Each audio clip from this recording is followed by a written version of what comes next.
Hi everyone, delonewolf here, and welcome back to some Stellaris. In today's video I want to start sharing another game that I'm playing here. Welcome to the blob entity. So these guys I feel are pretty interesting. It's a build that I wanted to try with the hive mind as well, and these guys are super adaptive and from a continental world, which means that you can put colonies on any planet type that you encounter, and that's basically what allowed me to spread far and wide like this. It's pretty damn cool. Let's do another cruiser here, and it's been going well, decently well. Basically my philosophy was make as many colonies as quickly as possible, but always keep them with a spaceport so that I'm decently well defended against early aggression. Now at some point, two guys, I think it's these here, the Xulokako and the United Zanami Republic did start a war against me, but by that time I was already pretty big. All I had to do was really switch all my production into fleets, and I managed to push them back. So there was one attempt by the NPCs basically to stop my spread, but it didn't work out for them. One thing that I've noticed now, playing this playstyle, becoming so big so early on, is that all borders are closed, and so they've basically sealed off the blob here in an attempt to keep me from spreading even further in the galaxy. So the next phase is probably going to be a war, which is why I'm building quite a few cruisers at this point. But I must say this feels very, very powerful with the right start. Whoa, they actually have a 1.3k fleet from like a single planet. That's pretty crazy. But yeah, this was pretty damn awesome. The fact that I could just spot a planet and anything. Situation log updated. Okay, so these guys are erudite explorers. Interesting. Oh, here we also still have a Gaia world that I could take, but they have 4k defenders here. That is something that I may do or may not do, we'll see. I think my next phase is basically go to war. And what I was saying is that, yeah, encountering any planet, finding it to be green or yellow makes for a pretty powerful expansionist empire. So that's also the first traits that I took was for expansion. I grabbed the +4 core systems, which means now that I think I've got like 15 planets here, because some of them are in the same system, and then 2 other sectors that are doing pretty well. Associate status, so they are probably starting to form up to defend against me. Construction complete. Which means that I will have to really build up my forces and try to create a counter here. Let's see, what was the armies here? 10 out of 19, so we can definitely make some more. 4, and then can we do another 5? Just not. 2. We'll see how we land after this one. When it comes to my development, so obviously a strong focus on food was necessary, but also, which I tend to always do, a very strong focus on the economy, which means that I've basically been able to build ahead of my population growth already. So a lot of this is basically ready for, let's do that like this, any of them to come in and help me out. With some nice boosts, lots of research. That's probably my weakest point at this point.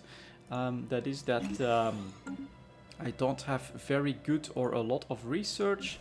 Let's go on to the next one here. Yeah. So that's where we just went. And here are some of my more recent colonies that still need to be somewhat developed. But as you can see, everything is being cleared and built up for the blob to grow and grow, and then eventually start a war as well. Oh, something happened here. Confederacy of Proval. Alright. I guess that the Dispact and Confederacy of Proval did a thing there. And on the research front, that looks okay. So I also just got into cruiser. They actually attacked me when I only had destroyers and very weak lasers. So I'm choosing lasers this time.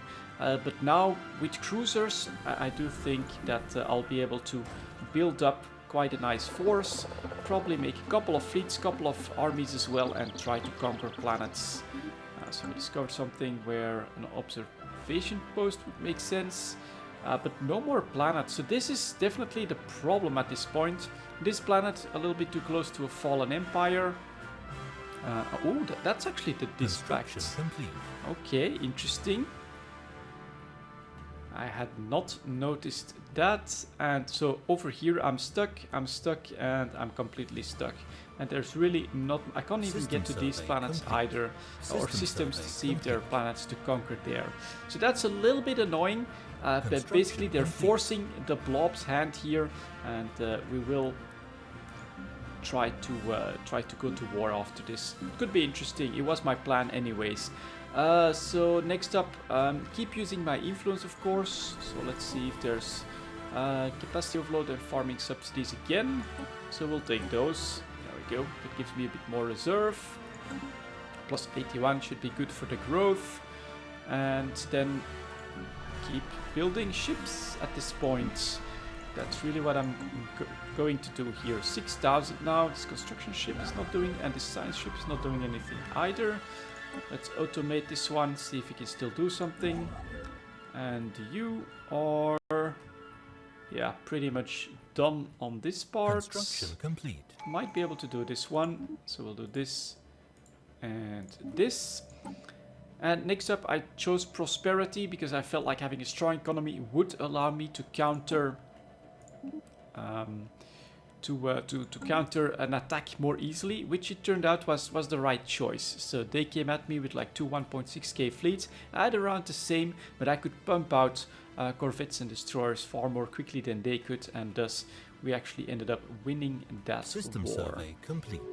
So now it's really okay. More cruisers, more big ships, and then we'll have to decide on a target of opportunity.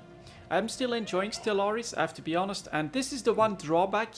A leader dies, one of my governors, alright. So they are of course no longer venerable, they can't stay alive forever. Basically, if you go venerable, these guys can, let's see here, planets and sectors. These guys get to rank 5 on their own, they survive most of the game. It's really, so let's grab this. Alright, so maybe I should have kept that one for another sector, but yeah, I did take long living, so they're super adaptive complete. and long living, but with venerable, you really don't have to worry about recruiting leaders or anything like that, so your scientists will just stay alive for so long that it's hardly a problem. At some point you just go like here for 3 science ships, so you can replace your scientists when they die, and you've got rank 5s all the time without any real problem here. So that's the disadvantage, but the advantage is I am really big. I think I'll have like 20 planets or something like that colonized and growing at the moment, which I think is pretty damn cool. Any of my other construction ships? Yeah, that one can still work on some more of these research stations then. Research complete. We will try to do that. Here. Yep, that's part of the blob entity now as well. And here, let's see. I think we'll go for these resources. Afterburners could be good. Plasma thrusters as well. Let's take the plasma thrusters. And then look to upgrade the fleets after a while. But it's all looking pretty well. I am really large, and so fleet operations can take quite a little bit of time. But this is growing quite nicely at this point, I must say. And with plus 328 in minerals, I do think I have a pretty good economy to support my future endeavors, which will only grow as more blob parts are born and completely take over these planets. That's actually pretty important, so we will quickly do that. We can do this one here as well, which allows me to upgrade the rest of these buildings again.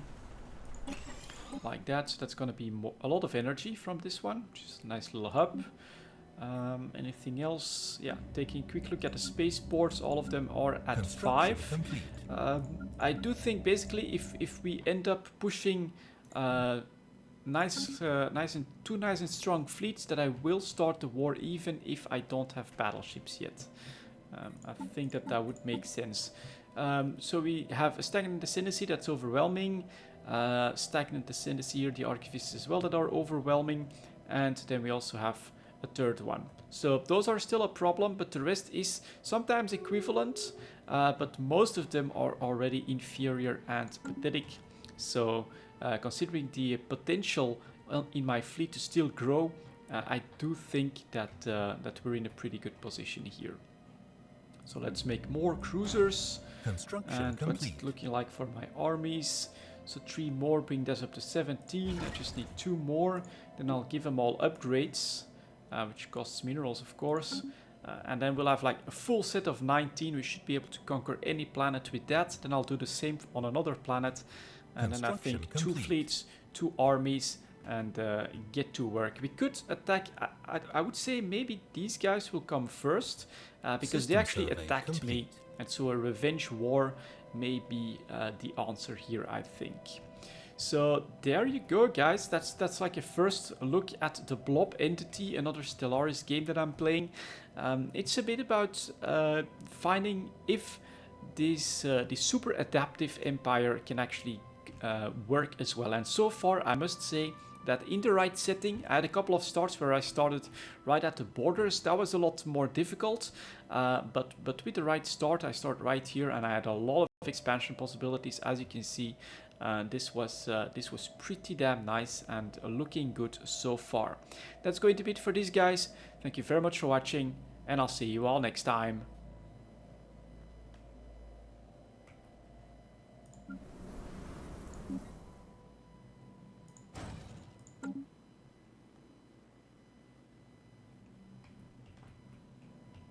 Construction complete. Research complete.